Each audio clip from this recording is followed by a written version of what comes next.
Liz, the city takes action against people who don't pay their property taxes or water bills. It is leading to people losing their homes. In this case, it's for a bill that was worth less than 1% of the value of his home. In the middle of the night, this is what the Brown family in Brooklyn woke up to. Strangers using power tools to try to get into their home, only to find later those strangers had a legal right to be there. I don't want anybody to go through what I'm going through.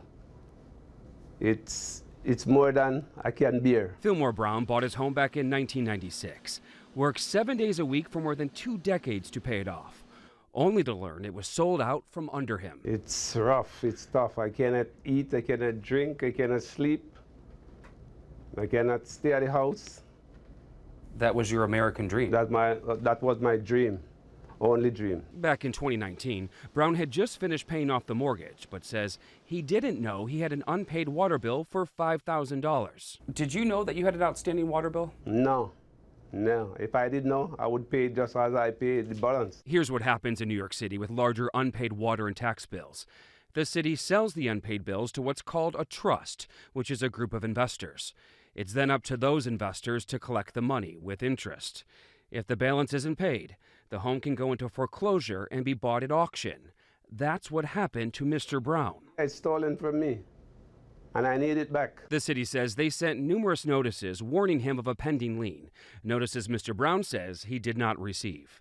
Court documents then show the investors served someone at his home with papers in November of 2020 during the height of the pandemic that they were foreclosing. Mr. Brown claims he didn't get it. I would pay it with no problem. He lives on the top floor of his home and rents out the lower 2 units to other families. He said he didn't know anything about this, and I believe him. The attorneys working on his case say he has paid thousands of dollars in taxes and water bills since then. He just paid a water bill this year, in the thousands of dollars. So it's just heart-wrenching. She says once his old bill was put into trust, it did not show up on his current bills. The 2 payment systems aren't connected. There needs to be some notification that there's another bill out there to be paid. The city's Department of Finance responded with a statement that reads in part, "Our goal is never to see a homeowner lose their property. Last year, we implemented reforms to specifically prevent unfortunate situations like this from happening by giving property owners more time, information, and resources to resolve their debts." As for Mr. Brown, his attorney's now trying to get a judge to pause the case so she can explain to the court what happened. Do you have hope? Yeah, I have hopes. If I didn't have hopes, I wouldn't be here today. We will be following his case, and he's not alone. Just this year, more than 6,800 people had their water liens put into a trust for not paying their water bills.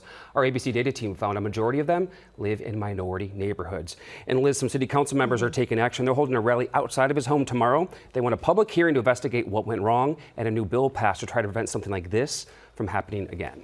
That is exactly what needs to happen, because I think the most diligent homeowner wouldn't even know to ask questions or go searching for something like that if they're never notified. Once it's put in that trust, it's deducted from the account, so you can have a zero balance but still have a lien from the trust and not know about it if you're not looking or paying attention to your bills closely. That is absolutely mind-blowing. Yes. By the way, we do want to congratulate you and photojournalist Brett Cohen and the entire 7 on Your Side investigative team for winning the National Edward R. Murrow Award for your squatter story. You were doing phenomenal journalism, and we are incredibly proud. That's embarrassing, but thank you so much. It definitely was teamwork. I really appreciate it. It's nice to shine a light on something and have something positive happen from it as a result. Great journalism. Thank you, Liz. Thank you, Dan.